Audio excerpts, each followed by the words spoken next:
नमस्कार दोस्तों। नमस्कार आप लोगों को। सत श्री अकाल।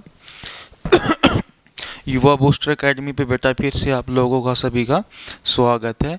तो पिछले सेशन में बेटा जहाँ तक मेरे को याद आ रहा है आप लोगों को दिल्ली सल्तनत के बारे में पढ़ाया गया था। और दिल्ली सल्तनत में जो लास्ट वंश था, अंतिम वंश था, जिसका क्या नाम था बेटा, क्या नाम था, लोधी वंश, वो करवा दिया था मैंने। और 1526 में एक युद्ध के बारे में थोड़ी बहुत बातें बताई थी, पानीपत का फर्स्ट वॉर या पानीपत का फर्स्ट बैटल, जो इब्राहिम लोधी और बाबर के बीच में हुआ था। और बताया था कि भाई किसने इनवाइट किया था बाबर को भारत आने के लिए, क्यों आया, कैसे आया। ठीक है, तो वे जानकारी आज कुछ एक जानकारी बेटा आज बताएंगे क्योंकि इब्राहिम लोधी की मृत्यु के बाद पहला शासक था दिल्ली सल्तनत का, जो दिल्ली के बैटल फील्ड पे ही क्या हो गया था, डाइड हो गया था, यानी कि मारा गया था, मर गया था। किसके द्वारा मारा गया था बेटा, बाबर के द्वारा मार दिया गया था। तो उसके बाद भारत के अंदर बेटा मुगल शासन स्टार्ट हो गया था। मुगल वंश, मुगल एम्पायर की क्या हो गई थी, स्थापना हो गई थी भारत के अंदर। तो बात ये आती है कि बेटा मुगल कौन थे, कैसे आए भारत, क्यों आए, इनको इनवाइट क्यों किया गया, क्या मैन मोटो था इनका। तो वे बातें आज हम पढ़ेंगे इस सेशन में, तो थोड़ा ध्यान से सुनना। तो देखो बेटा, जो मैंने बताया था आप लोगों को कि मध्यकालीन भारत की जो डेट है बेटा वो 712 से लेकर 1707 तक है। मध्यकालीन मिडेवल इंडिया चल रहा है। तो मिडेवल इंडिया में हमने दिल्ली सल्तनत को निपटा दिया है, जिसके 5 वंश थे। सबसे छोटा वंश खिलजी वंश, सबसे बड़ा वंश तुगलक वंश, आप लोगों को याद रखना। अब मुगल की बात आती है तो बेटा आप लोगों से मुगल पूछेंगे कि मुगल एम्पायर के फाउंडर कौन थे, संस्थापक कौन थे। तो आप लोगों को पता है कौन था संस्थापक, तो बाबर था। कौन था, बाबर। तो बाबर ने मुगल की एम्पायर की क्या करी थी, स्थापना करी थी। इसका बेसिक नाम पूछेगा आप लोगों से, इसका बेसिक नेम क्या है, बेसिक नेम, मूल नाम क्या था बाबर का बेटा। तो मूल नाम की बात करें तो जहीरुद्दीन मोहम्मद था। क्या नाम था बेटा, जहीरुद्दीन मोहम्मद।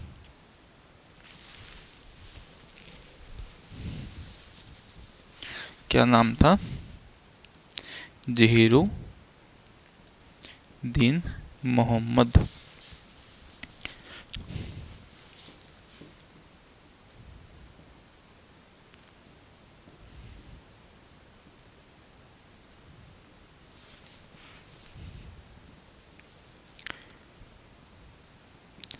जहीरुद्दीन मोहम्मद।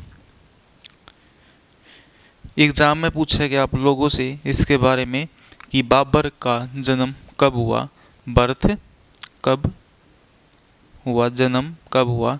तो याद रखना बेटा इसका जन्म फरगना में हुआ था। कहाँ पर हुआ था, फरगना के अंदर।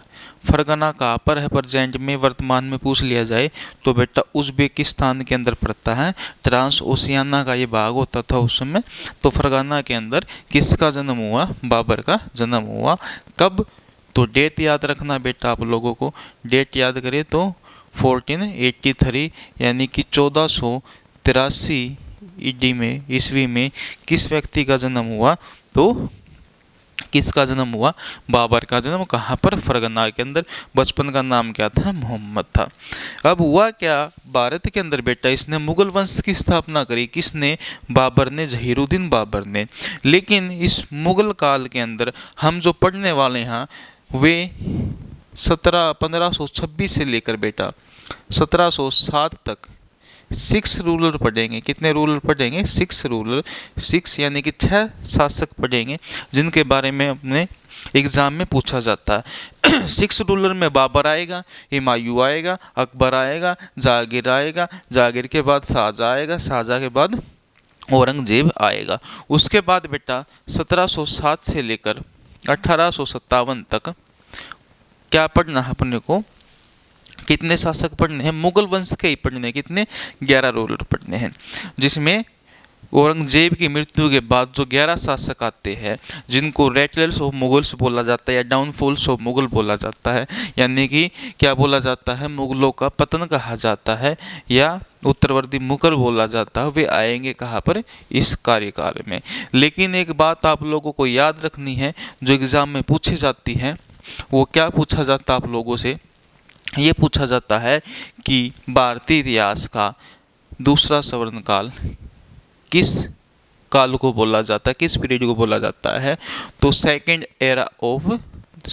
Golden era of India, second golden era of India, Bharat का दूसरा स्वर्ण काल। अब बात ये आती कि सर आपने दूसरा बता दिया, हमको इसको दूसरा स्वर्ण काल बोला जाता है। तो फर्स्ट स्वर्ण काल यानी कि फर्स्ट गोल्डन एरा भी रहा होगा, तो याद रखना आप लोगों को जो फर्स्ट गोल्डन एरा है वो गुप्ता पीरियड के दौरान माना जाता है। जो गुप्ताज थे उनको क्या कहा जाता है, भारत का फर्स्ट गोल्डन एरा बोला जाता है। गोल्डन एरा इसलिए बोला जाता है जिस कार्यकाल में संस्कृति, कल्चर या नई नई चीज़ों का आविष्कार होता हो, नई नई चीज़ें विकसित होती हो, उस कार्यकाल को क्या बोला जाता है, गोल्डन एरा बोला जाता है बेटा। तो पहला कौन था, गुप्ता पीरियड था। उसके गुप्ता पीरियड के दौरान साहित्य का क्या हुआ था, निर्माण हुआ था। इस कार्यकाल में क्या हुआ, मुगल्स के कार्यकाल में क्या हुआ बेटा, कुछ शासकों द्वारा क्या किया गया, कई चीज़ों का विकास किया गया। जैसे कि अगर हम बात करें जहांगीर की, तो जहांगीर के काल में बेटा चित्रकला स्वर्ण सीमा पर पहुंच चुकी थी, चरमोत्कर्ष पे पहुंच चुकी थी। चित्रकला के बहुत बहुत बड़े व्यक्ति थे, चित्रकार थे, जिन्होंने बहुत ज़्यादा उपहार वगैरह क्या करे थे, प्राप्त करे थे जहांगीर से। और जहांगीर भी ये माना जाता है क्या था, चित्रकार था। ऐसे ही एक शाहजहाँ था, शाहजहाँ के कार्यकाल को बेटा क्या कहा जाता है, क्या कहा जाता है, स्थापत्य काल यानी कि वास्तुकला का क्या बोला जाता है, जनक कहा जाता है। या स्वर्ण काल कहा जाता है किसका, स्थापत्य कला या वास्तुकार कला का, गोल्डन एरा ऑफ आर्किटेक्चर।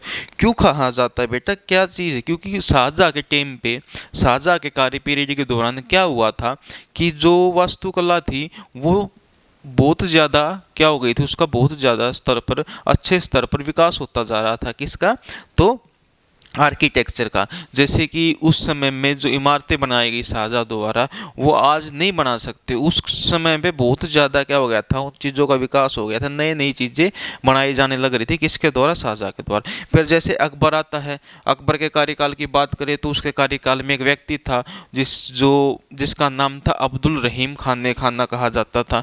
उसके कार्यकाल में बेटा अब्दुल रहीम खाना की प्रेजेंट्स में वो एक माने जाए एक अच्छा साहित्यकार माना जाता है उसको। उसके दौरान, उस कार्यकाल के दौरान, अकबर के कार्यकाल के दौरान ये कहा जाता जो हिंदी भाषा है उसका बहुत ज़्यादा विकास हुआ था, इसलिए अकबर के कार्यकाल को भी क्या कहा जाता है, हिंदी का स्वर्ण युग कहा जाता है।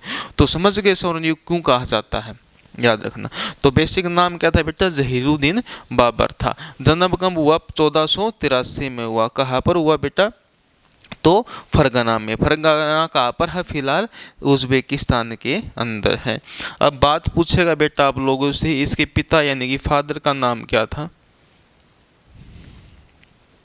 फादर, पिता का नाम क्या था बेटा, तो आप लोगों को याद रखना है इसके पिता का नाम उमर शेख मिर्जा था, उमर शेख मिर्जा।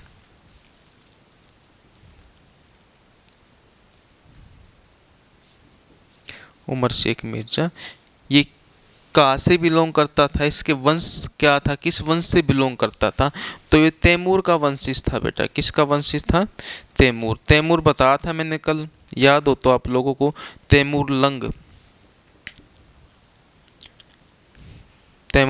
कब आया, भारत 1398 में लूटपाट करने के इरादे से आया था और भारत को लूट के चला गया था।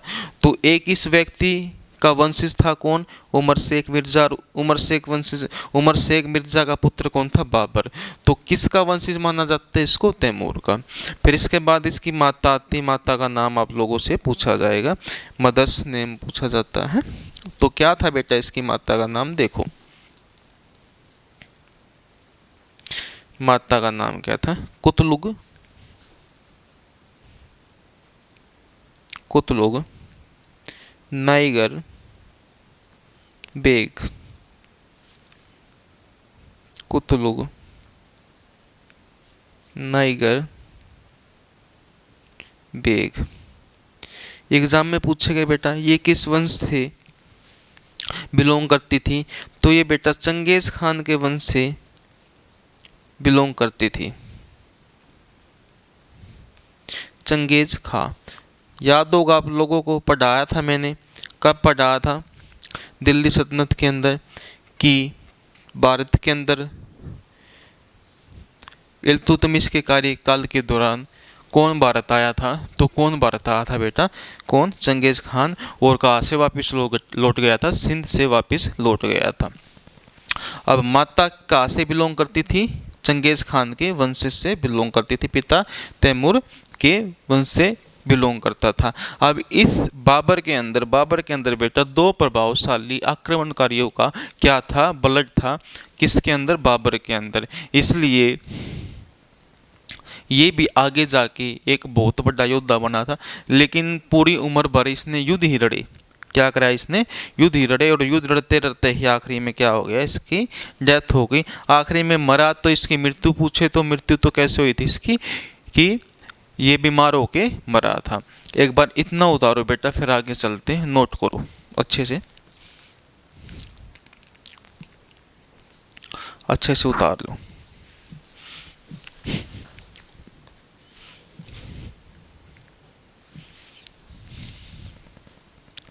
अब देखो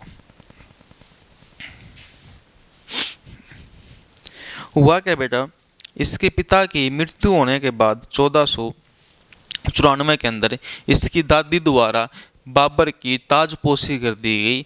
कब की बात है बेटा ये? 1494 में किसकी ताजपोशी हुई बेटा? तो किसकी ताजपोशी कर दी गई? बाबर की ताजपोशी कर दी गई। कब बेटा? तो 1494 में ताजपोशी कर दी गई। और कहाँ का रूलर बना गया इसको? कहाँ का शासक बना गया इसको? तो फरगना का शासक बना गया। कहाँ का शासक? फरगना, जहाँ पर इसका क्या हुआ था? जन्म हुआ था।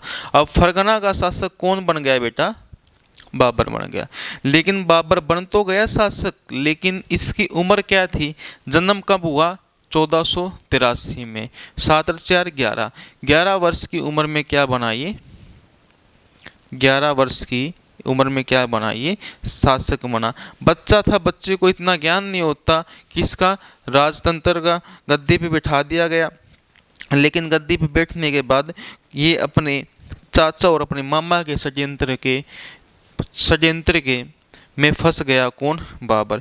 इसका मामा था जिसका नाम था बेटा अहमद मिर्जा, और मामा का नाम क्या था? सुल्तान मोहम्मद। तो इसके चाचा था अंकल, जिसका नाम था बेटा अहमद मिर्जा, जो समरकंद के अंदर राज करता था बेटा। और एक इसका मामा था,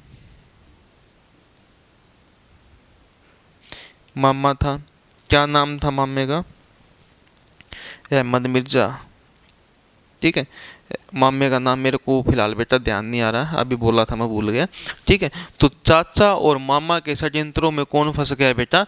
तो बाबर फंस गया। और बाबर फंसने की वजह से बाबर किसके चाल में आ गया? चाचा की और अपने मामा की चाल के अंदर फंस गया। ठीक है, तो चाचे का नाम क्या था? अहमद मिर्जा था, और मामे का नाम मोहम्मद। ठीक है, मोहम्मद था। क्या नाम था बेटा? मोहम्मद था। किसका? मामे का नाम। मेरे को पूरा नाम याद नहीं आ रहा, अभी इतना ही आ रहा बेटा, एक बार इतना उतार लो, आएगा तब लिखवा दूंगा। तो मामा कौन था बेटा? मोहम्मद था। तो इन दोनों के षड्यंत्र के अंदर, षड्यंत्र में कौन फंस गया? तो बाबर फंस गया। और बाबर फंसने की वजह से बाबर ने फरगना छोड़ना पड़ा। क्या छोड़ना पड़ा? फरगना छोड़ना पड़ा। और यही से बाबर का स्टर्लिंग क्या हुआ, स्ट्रगलर फेस चालू हो गया, बाबर का संघर्ष भरा जीवन शुरू हो गया। कहीं कहाँ से, यही से, जब इसको फरगना से निकाल दिया गया। अब बाबर संघर्ष करता रहेगा और करता करता करता करता भारत के अंदर आ जाएगा और भारत को जीत लेगा और भारत का क्या बन जाएगा बेटा, शासक बन जाएगा। कौन, बाबर। तो 1194 में फरगना के अंदर किसके षड्यंत्र के अंदर फंस जाने की वजह से, इसके चाचा और मामा के षड्यंत्र में फंसने की वजह से इसने फरगना को छोड़ना पड़ा। इतना नोट करो एक बार।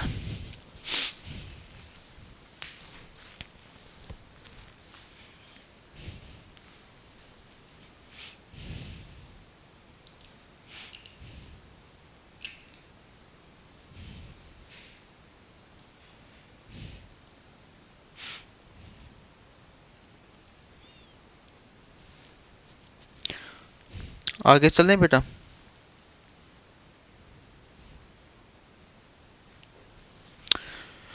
फिर बेटा बाबर का संघर्ष स्टार्ट हो जाता है। फिर बाबर संघर्ष करता करता समरकंद पर आक्रमण करना, अटैक करना शुरू कर देता है। 3 एफर्ट्स ऑफ कनक्यूर समरकंद, तो 3 बार आक्रमण करता है। कहाँ पर बेटा, समरकंद के अंदर। और 1194 में समरकंद में आक्रमण करने के दौरान ये हार जाता है। दोबारा से फिर करता है 97 में, फिर जीत लेता है। 97 में समरकंद को जीत लेता है। लेकिन 1502 में, सॉरी 97 में नहीं, 1501 में दूसरा आक्रमण कब होता है, 1501 में, और तीसरा का फिर 1502 में। 1501 में ये जीत लेता है समरकंद को। लेकिन देखो 3 एफर्ट्स कनक्योर टू समरकंद, ठीक है। समरकंद में कितने आक्रमण करे इसने, 3 एफर्ट, 3 प्रयास करे समरकंद को जीतने के लिए। पहला पूछ लिया आप लोगों से 1100, सॉरी डेट गलत लिख दी, 1100 नहीं बेटा,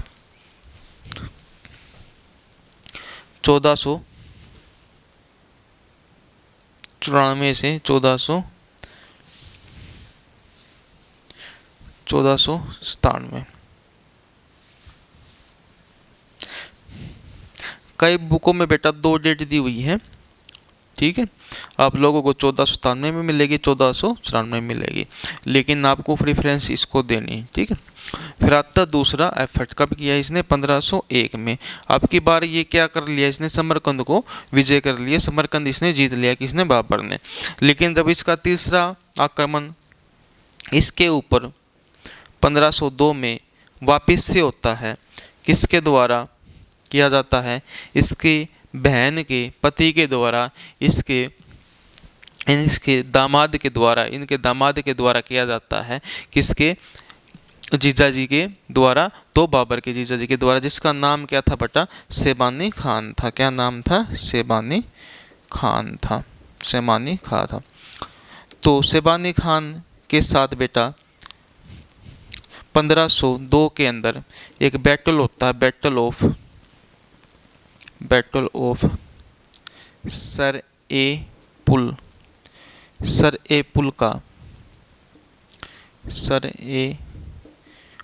का बैटल होता है बेटा, जो बाबर और शेबानी खां के बीच में होता है, जिसमें बाबर बेटा दोबारा से हार जाता है। और कौन जीत जाता है, शेबानी खां जीत जाता है, और बाबर को समरकंद छोड़ना पड़ता है, और बाबर समरकंद को छोड़कर चला जाता है। अब दोबारा से समरकंद जीतने का प्रयास नहीं करता। अब ये संघर्ष करता करता बेटा इंडिया की तरफ रुख कर लेता है। और ऐसे ही बेटा ये करता करता इंडिया के अंदर 1504 में काबुल एंड गजनी यहाँ पर विजय प्राप्त कर लेता है।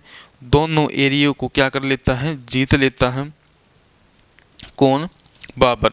उसके बाद बेटा 1507 में कांधार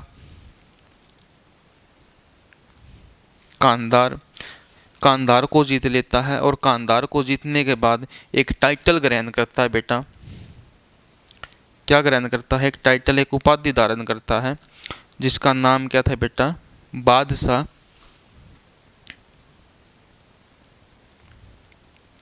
बादशाह या पादशाह, ठीक है, बादशाह या पादशाह। तो एग्जाम में पूछा जाता है बादशाह और पादशाह की उपाधि धारण बाबर द्वारा कब की गई थी, कब धारण की गई थी? तो याद रखना 1507 में कंधार जीतने के बाद। लेकिन इससे पहले जो बाबर था, जो पैतृक इसको उपाधि मिली हुई थी मिर्जा की, तो बाबर जो पैतृक उपाधि था उसका ही क्या करता था, प्रयोग करता था, यूज करता था। पैतृक उपाधि क्या थी बेटा? बाबर का पूरा नाम की बात करें तो बाबर का पूरा नाम था जहीरुद्दीन मोहम्मद बाबर मिर्जा। ये क्या था? बाबर का पूरा नाम था। तो अपने नाम के पीछे क्या लगाता था? ये मिर्जा लगाता था। लेकिन इसने कांधार जीतने के बाद कौन सा टाइटल ग्रहण कर लिया था? बादशाह का टाइटल ग्रहण कर लिया था। इतना उतारो, एक बार नोट करो बच्चा अच्छे से।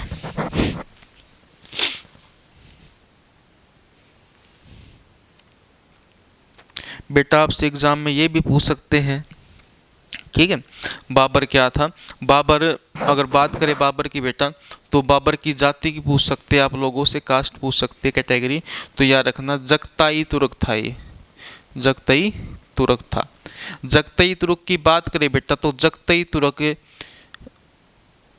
की ये जाति किस व्यक्ति द्वारा बनाई गई थी? तो याद रखना चंगेज खान का जो सबसे छोटा पुत्र था, उसने इस जाति को मनाया था जगताई तुर्क को। उसके नाम पे इसका नाम पड़ा था जगताई तुर्क, किसके? चंगेज खान के सबसे छोटे पुत्र पर। तो अब बेटा पादशाह की उपाधि धारण कर ली। इसके बाद एग्जाम में पूछेगा बेटा आप लोगों से, अगला आक्रमण इसने भारत के कौन से इलाके पर करा? याद रखना बेटा, जो मैं कांधार काबुल करवा रहा हूँ, गजनी करवा रहा हूँ, उस समय ये भारत के अंदर आते थे, एरिया के अंदर, भारत के अंदर इनको शामिल किया जाता था। गजनी नहीं आता था, गजनी काबुल वगैरह ये आते थे, मिला लिए गए थे बाद में। ये पूरा शासन भारत के अंदर आता था, अफगानिस्तान का सारा एरिया, ठीक है। तो उसके बाद 1511 और 12 के अंदर बेटा क्या होता है कि 1511 और 12 में समरकंद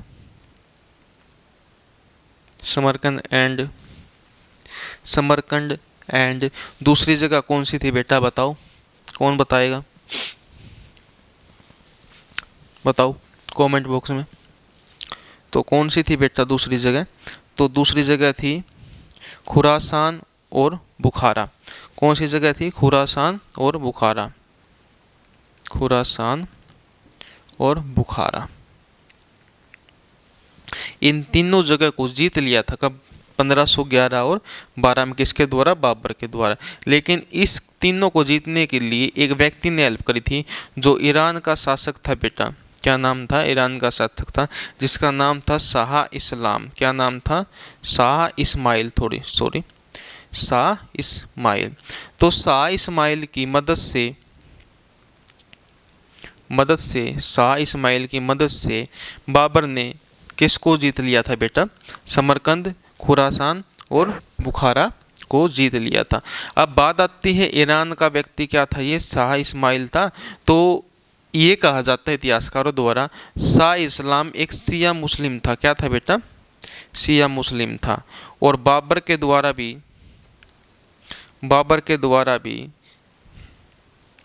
इसके कहने पर बाबर ने शिया समुदाय अपना लिया था। कौन सा? शिया समुदाय अपना लिया था कुछ समय के लिए।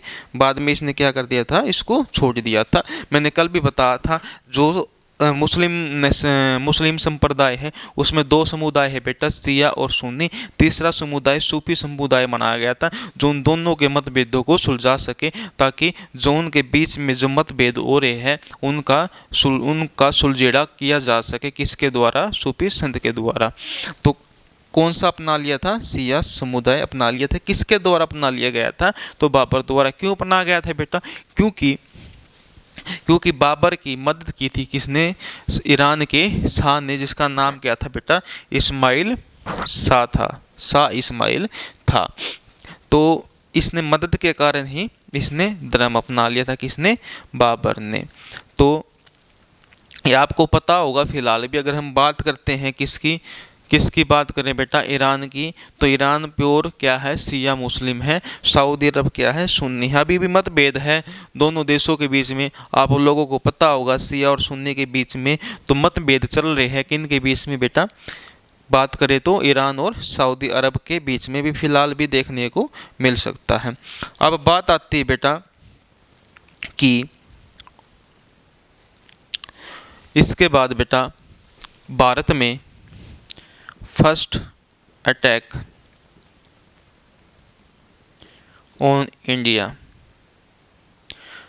भारत में फर्स्ट आक्रमण जो आज का भारत है अगर बात करें तो उसमें इसने कब किया था? तो भारत की बात करें अब, इसने कब किया था आक्रमण? पहला आक्रमण 1519 में किया था। कब किया था? 1519 में। भारत के अंदर कौन सी जगह में बेटा? इन बाजोर। कहाँ पर बेटा? इन बाजोर। कहाँ पर? बाजोर। बाजोर, और बाजोर के अंदर एक किला है बेटा, बैरागढ़ का किला। कौन सा? On Bairagarh, Bairagarh fort. तो बैरागढ़ के फोर्ट पे 1519 में बाबर द्वारा भारत के अंदर आक्रमण किया गया था पहला। कब की बात है? 1519 की बात है। उसके बाद बेटा अगर आप लोगों से एग्जाम में पूछा जाता है, ये पहला आक्रमण था जिसमें इसने कैनोस एंड एक्सप्लोसिव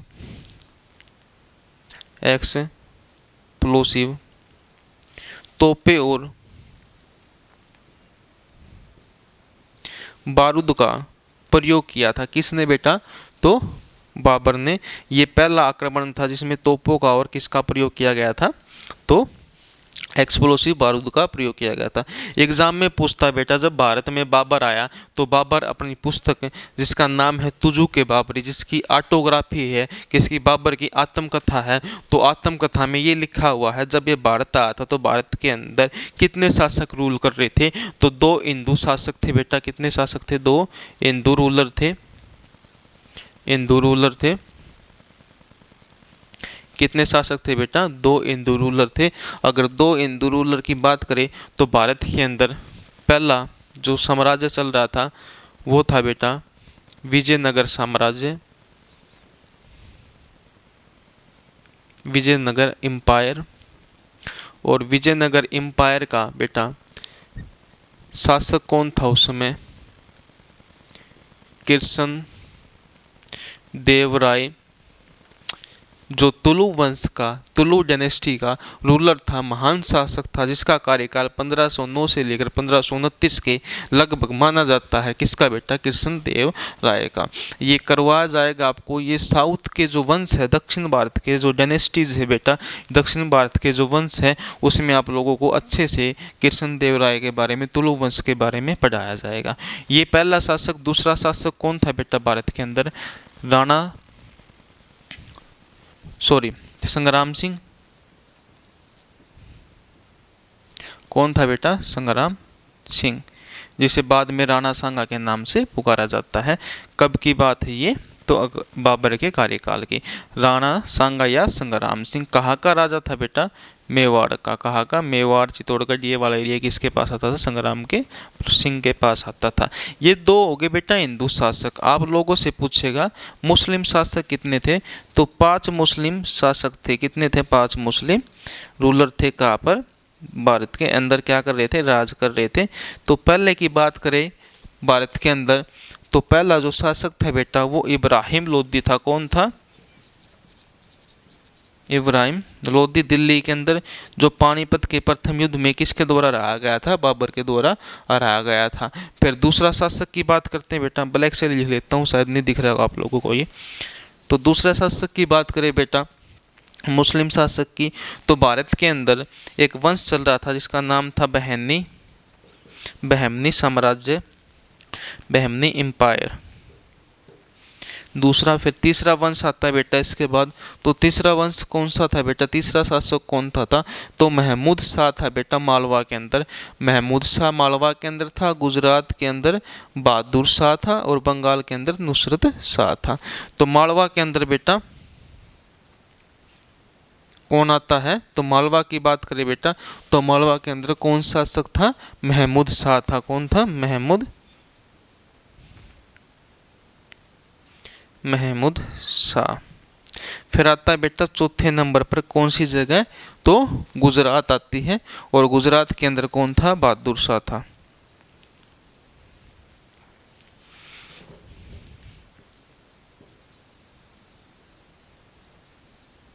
कौन था? बहादुर शाह था। और फिर अगला शासक कौन आता है बेटा इसके बाद? पांचवा बंगाल का नुसरत शाह। तो ये 5 शासक बेटा हिंदू शासक थे, सॉरी 5 शासक क्या थे? मुस्लिम शासक थे जो भारत के अंदर राज कर रहे थे। ये वाला नहीं दिख रहा तो बेटा मैं बोल देता हूँ। बंगाल का कौन था? नुसरत शाह था। गुजरात का बहादुर शाह था। मालवे का कौन था? महमूद शाह था। और दिल्ली के अंदर कौन था? इब्राहिम लोदी था। और बहमनी एम्पायर था दक्षिण भारत के अंदर। 5 ये थे, और 2 हिंदू शासक थे, विजयनगर साम्राज्य। और विजयनगर साम्राज्य का शासक कौन? कृष्णदेव राय। और दूसरा कौन? सिसोदिया वंश का शासक संग्राम सिंह या राणा सांगा कहा जाता था। तो ये व्यक्ति थे। ये वर्णन हमको तुजु के बाबरी इसकी ऑटोबायोग्राफी में मिलता है, इसके द्वारा लिखा गया है। तो पहला आक्रमण कब हुआ बेटा? 1519 में हुआ। इतना नोट करो एक बार, फिर आगे चलते हैं। इतना उतार लो अच्छे से, मैं इतने इंक डाल लेता हूँ मार्कर में।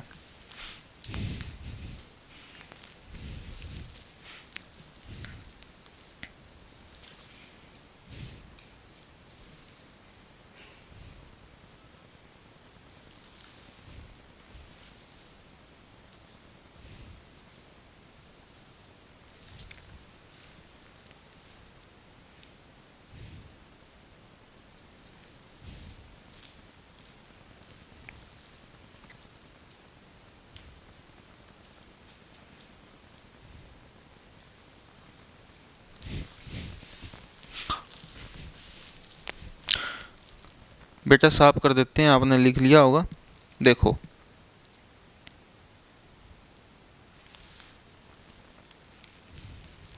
अब बाबर दूसरा आक्रमण करता है भारत के अंदर 1519 के अंदर ही बेटा। कहाँ पर? पेशावर के अंदर। सेकंड अटैक ऑन इंडिया बात करें बेटा तो फर्स्ट अटैक कब हुआ? 1519 में। कहाँ पर? बेटा अभी बताया था क्लास में। तो कहाँ पर? बाजौर के अंदर। फर्स्ट की बात करें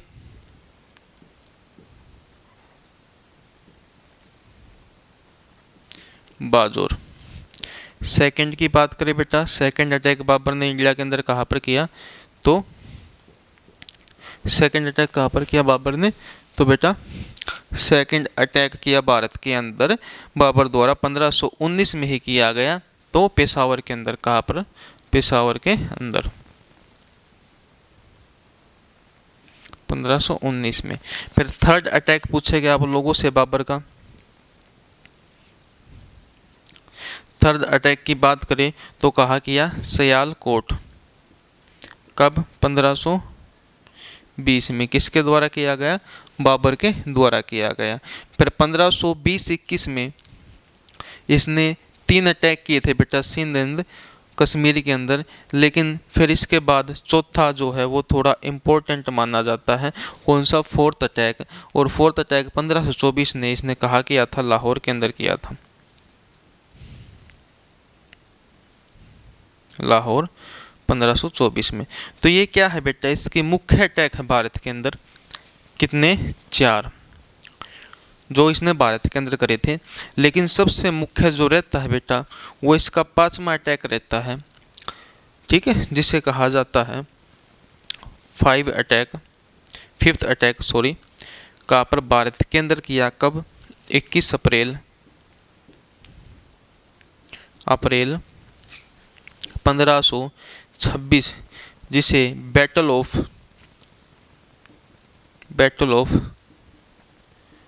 पानीपत कहा जाता है। क्या कहा जाता है? बैटल ऑफ पानीपत कब हुआ? 21 अप्रैल 1526 में। हुआ क्या था बेटा? भारत के अंदर 2 हिंदू शासक थे और 5 मुस्लिम शासक थे। तो जो हिंदू शासक थे और जो मुस्लिम शासक थे, मुस्लिम शासकों में जो एक व्यक्ति था, कहाँ का बेटा? पंजाब का।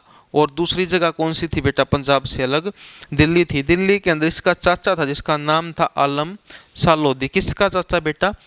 तो इब्राहिम लोधी का चाचा। और दूसरा व्यक्ति कौन था पंजाब के अंदर? दौलत खां लोधी।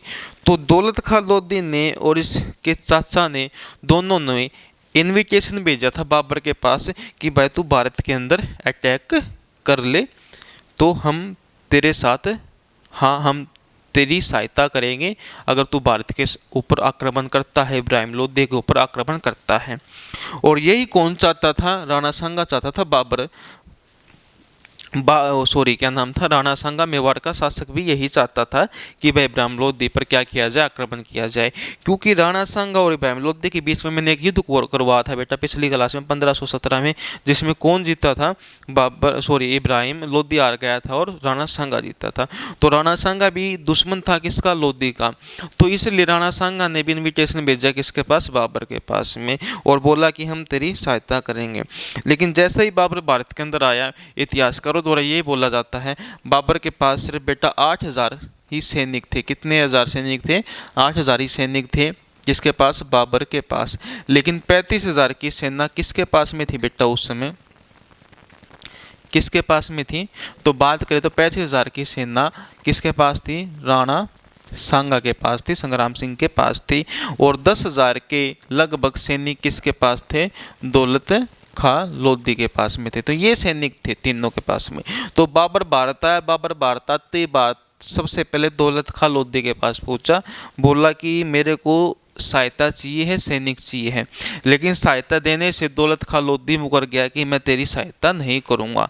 तो ये कहा जाता कि भाई दौलत खां लोधी द्वारा ज़्यादा सहायता नहीं की गई, इसको 2000 सैनिक ही दिए गए। कितने सैनिक दिए गए? सिर्फ 2000 सैनिक ही दिए गए। किसके द्वारा? तो दौलत खां लोधी के द्वारा। फिर ये संग्राम सिंह राणा सांगा के पास पहुंचता है कौन? बाबर, और उससे मदद मांगता है। तो मदद करने से इनकार कर देता है कौन? राणा सांगा, कि मैं आपकी सहायता नहीं करूंगा किसी भी प्रकार की। तो बाबर आ जाता, और बाबर आने के बाद पानीपत के मैदान में मुकाबला होता है किसके साथ? इब्राहिम लोधी के साथ। एक तरफ बाबर है बेटा, दूसरी तरफ कौन है? तो इब्राहिम लोधी है। दोनों के बीच में युद्ध हुआ है जिसमें इब्राहिम लोधी बेटा मारा जाता है और कौन जीत गया है? जाता है बाबर जीत जाता है। तो इब्राहिम लोधी एक मात्र शासक था बेटा, only ruler died in battle field. Bharat का प्रथम शासक जो कहाँ पर? भारत का नहीं, दिल्ली सल्तनत का प्रथम शासक जो बैटलफील्ड युद्ध के मैदान में मारा गया था। और इसका मकबरा टॉम भी बेटा पिछली क्लास में लिखवा था मैंने, पानीपत के अंदर ही बनाया गया। कहाँ पर है? पानीपत के अंदर ही है। 2 है बेटा, एक इब्राहिम सूरी का, वो नारनौल में है। ये कौन है? इब्राहिम लोधी, वो सूरी। कभी कंफ्यूज हो जाओ, हरियाणा का पेपर में क्वेश्चन आ जाए तो आता, कई बार पूछ लेते हैं हरियाणा में भी, और सेंट्रल एग्जाम में तो आते हैं। तो इसमें कौन जीत गया? बाबर जीत गया। और बाबर जीतने के बाद बाबर ने भारत के अंदर कौन से वंश की स्थापना कर दी? तो कौन से वंश की स्थापना कर दी बेटा? मुगल वंश की। और बाबर का कार्यकाल की बात करें तो 1526 ईडी से लेकर भारत के अंदर कब तक रहा? 1530 तक। किसका कार्यकाल था ये? तो बाबर का कार्यकाल था। जैसे ही पानीपत का युद्ध जीता, एग्जाम में पूछा जाता है कि पानीपत का युद्ध कैसे जीता गया? तो भारत के अंदर अगर बाबर की बात करें तो बाबर के पास तुगलकमा पॉलिसी भी कह सकते हैं बेटा, मेथड भी कह सकते हैं। तो कौन सी पॉलिसी थी? तुगलकमा पॉलिसी थी तुगलकमा।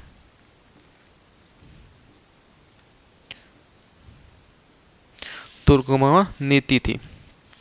ये एक ऐसी नीति होती है बेटा, सैनिकों को इस तरीके से सेट किया जाता है सेना के मैदान में कि सेना जो विरोधी होता है, विरोधी को सेना बहुत ज़्यादा दिखे, उसको दिखाने के लिए इस तरीके से एक संगठन बना दिया जाता है सैनिकों का, एक विधि द्वारा, एक मेथड होता है उसके द्वारा उनको इकट्ठा करके और एक इस तरीके से शेप बना दी जाती है कि बस जो अपने विरोध खड़ा है, जो विरोध कौन खड़े हैं, जो दूसरा व्यक्ति विरोधी है, उसको अपनी सेना बहुत ज़्यादा संख्या में दिखे। ये कौन सी विधि थी? तुगलक विधि थी। और भारत के अंदर तोपों के लिए इसने उस्मानी विधि का प्रयोग किया था, उस्मानी पॉलिसी।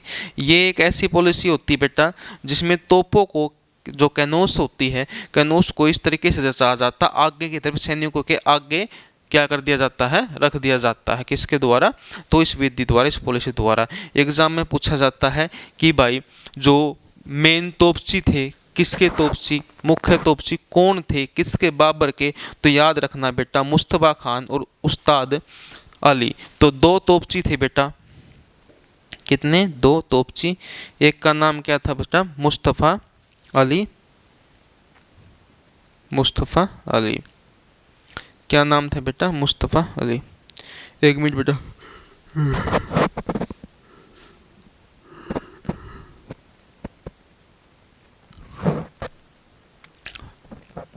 सॉरी, क्या नाम था बेटा? मुस्तफ़ा अली और उस्ताद अली।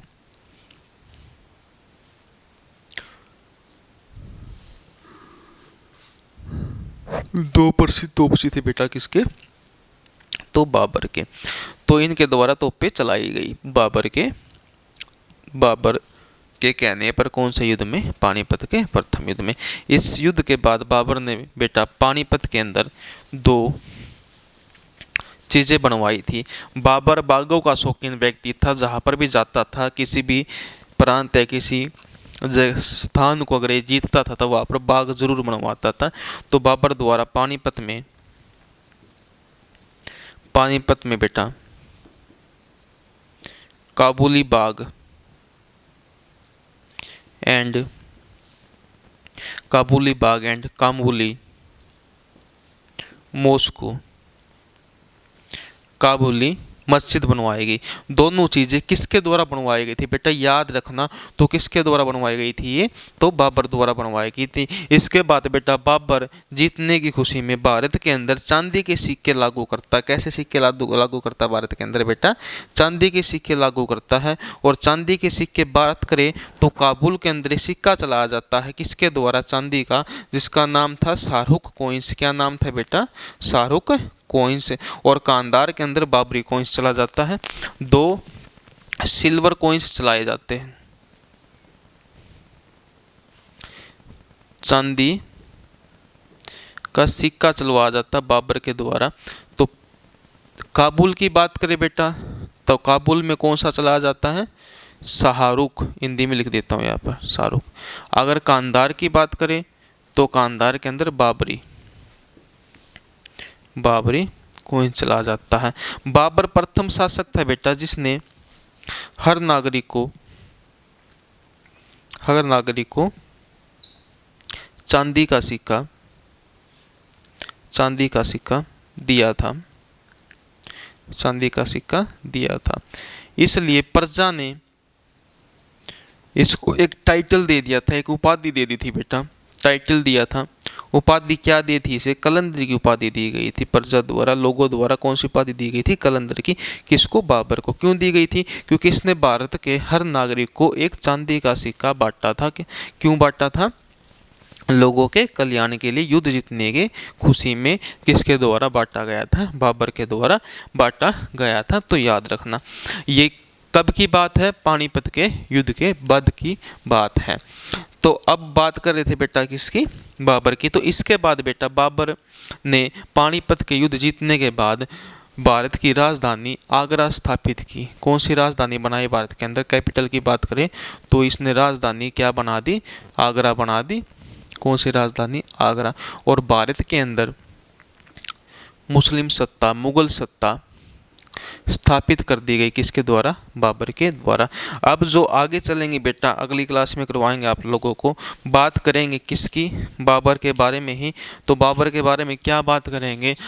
अगली बार बाबर क्या सोचता है कि जिसने तेरा साथ नहीं दिया था, जिसने साथ देने का वादा किया था, अब उनसे निपटने का समय आ गया है। तो बाबर क्या करता है? इसके अगली ही साल किससे बैटल करता, किससे युद्ध करता है? तो राणा सांगा से युद्ध करता है। बाबर अब राजा बनने के बाद, मुगल वंश का बादशाह बनने के बाद धीरे धीरे क्या करता है? अपने विरोधियों को परास्त करके चलता रहता है। क्योंकि राणा सांगा की तो सोच ये थी कि बाबर को अगर हम इनवाइट कर लेते हैं तो बाबर क्या कर लेगा? भारत के अंदर लूटपाट मचा के वापस चला जाएगा। क्योंकि वो जानता था तैमूर एक ऐसा व्यक्ति है कि जिसने वो भारत में किस मकसद से आया था? भारत को लूटने के मकसद से आया था और भारत को लूट के चला गया था। क्योंकि बाबर के अंदर जो गुण थे वे किस वंश के थे? तो तैमूर के भी थे और चंगेज खान के भी थे। लेकिन यही माना जाता है इतिहासकारों द्वारा, जब ये समरकंद में से हार गया था, चला जाता था, छोड़ के चला गया था समरकंद को हारने के बाद, शेमानी खान के बाद, तो ये जा रहा था तो एक जगह से एक बुढ़िया मिली। कुछ लोग ये भी मानते अतिशयोक्ति है वे, क्योंकि एक बुढ़िया की उम्र 100 प्लस थी, जो 111 साल के आसपास मानी जाती है उसकी उम्र। उसने इसको तैमूर की कहानी सुनाई थी, जो इसका पूर्वज था। तो तैमूर की कहानी सुनाने के बाद बहुत ज़्यादा प्रभावित हुआ था कौन? बाबर। और उसी का नतीजा है कि जो भारत के अंदर विजय स्थापित कर गया और भारत को जीत गया कौन? बाबर। और भारत के अंदर मुगल एम्पायर, मुगल साम्राज्य की स्थापना करती। अब ये राणा सांगा सोच रहा था कि भाई इसने तो यहाँ पर क्या कर दी? मुगल सत्ता स्थापित कर दी। मैं तो ये सोच रहा था कि अब ये क्या करेगा? भारत के अंदर लूटपाट मचा के वापस चला जाएगा। लेकिन अब अगला जो युद्ध होता है बेटा, वो किसके बीच में होता है? बाबर और राणा सांगा के बीच में होएगा, जिसमें राणा सांगा का साथ मेदिनी राय और महमूद लोदी देंगे। उसके बाद फिर बेटा कौन सा युद्ध होगा? खानवा का युद्ध हुआ 1527 में। खानवा का युद्ध बाबर और लोदी के बीच, बाबर और किसके बीच में? राणा सांगा के बीच में। फिर खानवा का भी होगा बेटा, चंदेरी का भी होगा। ऐसे करते करते बाबर के सारे युद्ध करवाने हैं आप लोगों को। तो आज के लिए इतना ही, और बाकी अगली क्लास में पढ़ते हैं। तो बेटा इनके अच्छे से नोट्स बना लेना और पिछले साल के प्रीवियस ईयर क्वेश्चन जरूर करना। तो भाई थैंक यू, धन्यवाद आप लोगों का, शुक्रिया।